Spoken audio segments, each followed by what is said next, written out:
बिहार के गया में आज से बौद्ध महोत्सव की शुरुआत। आज से ज्ञान की भूमि बोधगया के कालचक्र मैदान में 3 दिवसीय बौद्ध महोत्सव की शुरुआत हो गई है। बताते चले कि आज शाम 5 बजे बौद्ध भिक्षुओं के मंत्रोच्चार के साथ महोत्सव का उद्घाटन किया जाएगा, जिसके बाद यहां कई सांस्कृतिक कार्यक्रमों का दौर चलेगा, जिसकी शुरुआत बिहार संगीत नाटक अकादमी द्वारा बिहार गौरव गान की प्रस्तुति के साथ ही कंबोडिया व वियतनाम के कलाकारों की प्रस्तुति होगी। मालूम हो कि बौद्ध महोत्सव का स्टेज बनाने में कुल लागत 15 लाख रुपए आई है। इसके साथ ही पंडाल क्षेत्र में सुरक्षा को देखते हुए हर तरफ सीसीटीवी कैमरे भी लगाए गए हैं, जिससे चारों तरफ नजर रखी जा रही है।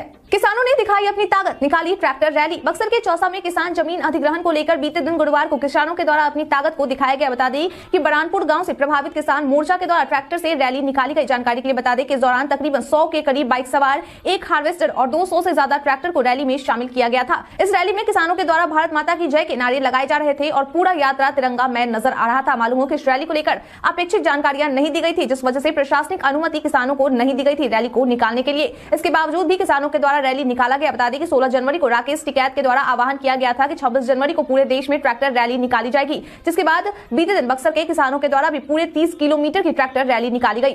मिस इंडिया 2023 टॉप 10 में बिहार की 6 बेटियां। बिहार की बेटियां किसी से कम नहीं है, इस लाइन को एक बार फिर बेटियों के द्वारा साबित कर दिया गया है। बता दें कि मिस इंडिया 2023 के दूसरे राउंड में यानी कि टॉप 10 में बिहार की 6 बेटियों के द्वारा भी अपनी जगह बना ली गई है। बता दें कि इन 6 बेटियों में बिहार के दरभंगा जिले की नीलू झा, मुंगेर की लोपा मुद्रा राजपूत, पटना की श्वेता सिंह, रोहतास की भैरवी सिंह, कशिश कपूर और कुष्मांडवी शर्मा का नाम शामिल है। इस दौरान से बिहार की बेटियों ने बिहार के लोगों को गर्व महसूस करवाया है। जानकारी के लिए बता दें कि मिस इंडिया 2023 के पहले राउंड में बिहार से 35 कंटेस्टेंट ने भाग लिया था, जिसमें से 6 कंटेस्टेंट के द्वारा बाजी मारी गई। नालंदा में डिप्लोमा पास चायवाला। राज्य में इन दिनों एमबीए ग्रेजुएट, मैट्रिक फेल, कैदी और बेवफा चायवाला काफी सुर्खियों में बना हुआ है। वहीं अब इस लिस्ट में एक और चायवाले का नाम शामिल हो गया है। बता दें कि नालंदा में एक युवक है जो डिप्लोमा चायवाले के नाम से चाय बेच रहा है। इस युवक ने 2019 में पंजाब यूनिवर्सिटी से मैकेनिकल इंजीनियरिंग में डिप्लोमा किया था और इसकी नौकरी नहीं लग पाई, जिस वजह से इन्होंने खुद को आत्मनिर्भर बनाने के लिए बिहार शरीफ मुख्यालय के रजिस्ट्री कचहरी के समीप अपना एक चाय का स्टॉल खोल लिया और उसका नाम डिप्लोमा चाय वाला रख दिया है। जानकारी के लिए बता दें कि सुबह से 250 से 300 कप चाय बेच देते हैं, जिसकी कीमत 8 रुपए से लेकर 25 रुपए तक की होती है। बिहार में साइबर अपराध का फैलता जाल। इन दिनों बिहार में साइबर ठगी की घटनाएं दिन प्रतिदिन बढ़ती जा रही हैं। आपकी जानकारी के लिए बता दें कि वर्ष 2022 में पूरे बिहार में कुल 83,987 साइबर अपराध से जुड़े मामले दर्ज किए गए। ऐसे में बिहार के साइबर ठग सिर्फ बिहार पुलिस के नहीं बल्कि अन्य 15 राज्यों की पुलिस के भी सरदर्द बने हुए हैं, जिसका कारण है कि यहाँ के ठग न केवल बिहार में बल्कि बिहार के बाहर भी अपने ठगी को अंजाम देते जा रहे हैं, जिस वजह से हर महीने दूसरे राज्यों की पुलिस साइबर अपराधियों की तलाशी में बिहार आती है। बताते चले कि बिहार के कुछ जिले ऐसे हैं जो आज के समय में साइबर अपराध के स्पॉट बन गए हैं, जिनमें पटना, गया, शेखपुरा, नालंदा और नवादा जिला शामिल है। परीक्षा पे चर्चा 2023 में पटना की प्रियंका ने पीएम मोदी से पूछा ये सवाल। आज पीएम मोदी के परीक्षा पे चर्चा कार्यक्रम में बिहार की राजधानी पटना के कई जगहों पर स्कूली बच्चों के द्वारा वीडियो कॉन्फ्रेंसिंग के जरिए भाग लिया गया। इसी दौरान पटना के रविंद्र बालिका +2 स्कूल की छात्रा प्रियंका के द्वारा प्रधानमंत्री मोदी से सवाल पूछा गया। प्रियंका ने बोला कि मेरे घर में सभी लोग अच्छे नंबर लाते हैं और मुझ पर भी यही दबाव है, इस वजह से मुझे स्ट्रेस भी होता है। मैं अपने इस स्ट्रेस को कैसे दूर कर सकती हूँ। जिसके जवाब में प्रधानमंत्री मोदी ने कहा कि परिवार के लोगों की अपेक्षा स्वाभाविक है। अगर परिवार के लोग सोशल स्टेटस कर रहे हैं तो यह गलत है। माँ बाप आपकी क्षमता को जानने के बाद और सोशल स्टेटस के कारण ये दबाव आता है। हमें दबावों से दबाना नहीं चाहिए। आप अपने भीतर देखें और अपेक्षाओं को अपने साथ खुद को जोड़िए। जैसे आप एक्टिविटी में फोकस रहते हैं तो आप उस अपेक्षाओं को पूरा करेंगे। जैसे खेल के मैदान में क्रिकेटर ऑडियंस के दबाव में नहीं खेलता है। जांच प्रभावित करने की आशंका को लेकर एमवीआई सस्पेंड। परिवहन विभाग के द्वारा पत्र लिखकर एमवीआई निशांत कुमार, जो कि मोटर यान निरीक्षक है, उन्हें सस्पेंड करने का निर्देश दिया गया है। बता दें कि इससे पहले भी परिवहन विभाग के द्वारा एमवीआई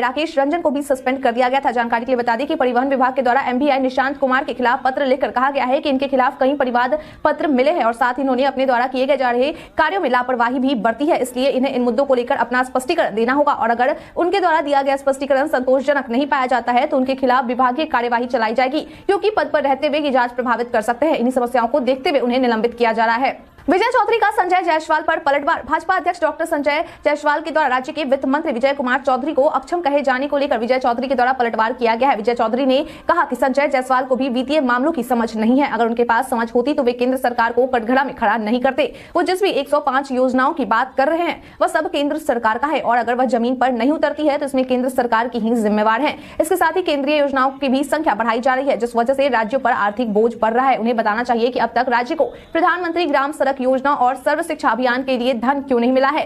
भाजपा के प्रदेश अध्यक्ष मुख्यमंत्री नीतीश कुमार के इस आरोप को समझ नहीं पाए हैं कि केंद्र सरकार राज्य को मदद नहीं कर रही है। मुख्यमंत्री का भाव यह था कि गरीब राज्य होने के बाद भी बिहार को संपन्न राज्यों की तुलना में अधिक धन नहीं मिल रहा है। जान से मारने की धमकी देने वालों को मंत्री आलोक मेहता ने दी चेतावनी। बीते दिनों बिहार सरकार के भूमि मंत्री एवं राजस्व मंत्री आलोक मेहता को फोन कॉल से जान से मारने की धमकी दी गई थी, जिसके बाद अब उन्होंने अमर शहीद जगदेव प्रसाद के 1 फरवरी 2023 को जन्म शताब्दी समारोह की तैयारी को लेकर गया के सर्किट हाउस में हुई समीक्षा बैठक में अपनी तरफ से धमकी देने वाले को चेतावनी दे दी है। उन्होंने चेतावनी देते हुए कहा है कि आलोक मेहता के धमनी में जगदेव प्रसाद का खून दौड़ रहा है। मैं 90% गरीब, पिछड़े, दलित, किसान, ग्रामीण, शोषित की लड़ाई को लड़ता रहूंगा। उन्होंने कहा कि मैंने सभी बातें पहले ही स्पष्ट कर दी है, फिर भी मुझे सोशल मीडिया पर जान से मारने की धमकी दी जा रही है और गाली दी जा रही है। ऐसे लोगों के मैं चुल हिला के रख दूंगा। वे सभी अपनी औकात में रहें। अगर देश की 90% जनता जग गई तो इनके सारे इरादे धराशायी हो जाएंगे।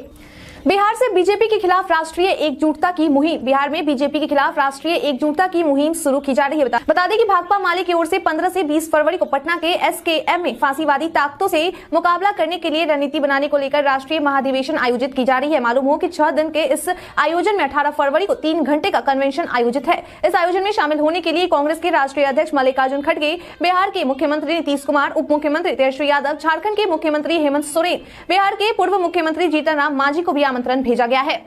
उपेंद्र कुशवाहा ने सीएम नीतीश पर लगाया आरोप। जेडीयू संसदीय बोर्ड के अध्यक्ष उपेंद्र कुशवाहा ने आज मुख्यमंत्री नीतीश कुमार पर आरोप लगा दिया। उन्होंने कहा कि जेडीयू लगातार कमजोर हो रही है। इस बारे में मैंने नीतीश कुमार से कई बार बातें की हैं, लेकिन वे मेरी बातों पर ध्यान नहीं दे रहे हैं। हमने संकल्प लिया है कि जेडीयू को 1 नंबर बनाया जाएगा। 2021 में जेडीयू में मेरे आने के बाद जब भी जरूरत पड़ी है, मैंने ही नीतीश कुमार को फोन किया और उनसे मिला हूं। उन्होंने 2 सालों में 5 मिनट के लिए भी उपेंद्र कुशवाहा को बुलाकर कभी कोई बात नहीं की है। नीतीश कुमार के भी संतान है और मेरी भी संतान है, तो वो कसम खाएं और बोले कि मैं झूठ बोल रहा हूं। सीएम नीतीश जैसे भी हमसे बात करना चाहते हैं, हमें बुलाएं, हम बात करने को तैयार हैं। महागठबंधन को लेकर तेजस्वी यादव ने कही ये बात। कुछ दिनों से राजनीतिक गलियारों में ऐसी खबर चल रही थी कि महागठबंधन में सब कुछ ठीक नहीं है और साथ ही इन दिनों नीतीश कुमार और उपेंद्र कुशवाहा के बीच जुबानी जंग भी चल रही है। इन्हीं सभी मुद्दों को देखते हुए जब मीडिया के द्वारा बिहार के उप मुख्यमंत्री तेजस्वी यादव से सवाल पूछा गया कि ऐसे मुद्दों से बिहार में गठबंधन में प्रभावित होगी या नहीं, इस पर जवाब देते हुए तेजस्वी यादव ने कहा कि महागठबंधन को लेकर जो लोग एक नैरेटिव सेट कर रहे हैं और करने में लगे हुए हैं, अब उन्हें सफलता नहीं मिलने वाली है। उन्होंने कहा कि अब पहले वाली बात नहीं है कि कोई कुछ भी कहेगा और हम बिखर जाएंगे, इसलिए पहले वाली बात आप भूल जाइए। महागठबंधन एक साथ है। हमारे एक होने का कारण देश में काबिज सांप्रदायिक शक्तियों को हटाना है। नीतीश सरकार पर चिराग पासवान का हमला। एक बार फिर लोक जनशक्ति पार्टी रामविलास के अध्यक्ष चिराग पासवान के द्वारा नीतीश सरकार पर जोरदार हमला बोला गया। उन्होंने बोला कि शराबबंदी कानून में बदलाव की जरूरत है, इसलिए एक बार सर्वदलीय बैठक मुख्यमंत्री को बुलानी चाहिए। जातीय जनगणना पर भी सबके द्वारा समर्थन दिया गया है। ऐसे में जब जातीय जनगणना भी शराबबंदी की तरह विफल होगी, तब इस पर भी सवाल उठाए जाएंगे। उस समय मुख्यमंत्री नीतीश कुमार के पास कोई जवाब नहीं होगा। उन्होंने कहा कि आज की तारीख में किसी दूसरे को तो छोड़ ही दीजिए, खुद जेडीयू के मंत्रियों को नहीं पता होगा कि जातीय जनगणना की रूपरेखा क्या है। मुख्यमंत्री नीतीश कुमार को एक बार सर्वदलीय बैठक बुलाकर जातीय गणना पर सभी की राय और सोच लेनी चाहिए। कप्तान हार्दिक ने बताया पहले टी20 मैच में कौन 2 बल्लेबाज करेंगे ओपनिंग। आज भारत और न्यूजीलैंड के बीच 3 टी20 मैचों की सीरीज का पहला मैच खेला जाना है। इसी को लेकर कप्तान हार्दिक पांड्या के द्वारा बता दिया गया है कि आज के मैच में ओपनिंग का दारोमदार किन 2 खिलाड़ियों पर होगा। उन्होंने कहा कि फॉर्म में चल रहे सलामी बल्लेबाज शुभमन गिल को न्यूजीलैंड के खिलाफ टी20 सीरीज में पृथ्वी शॉ पर तरजीह मिलेगी, जिन्होंने टीम में वापसी की है। गिल ने पिछली 4 पारियों में 1 दोहरा शतक समेत 3 शतक लगाए हैं। उनके इस शानदार फॉर्म को देखते हुए उनका चयन तय है। उन्होंने कहा कि शुभमन गिल और ईशान किशन ही पारी की शुरुआत करेंगे।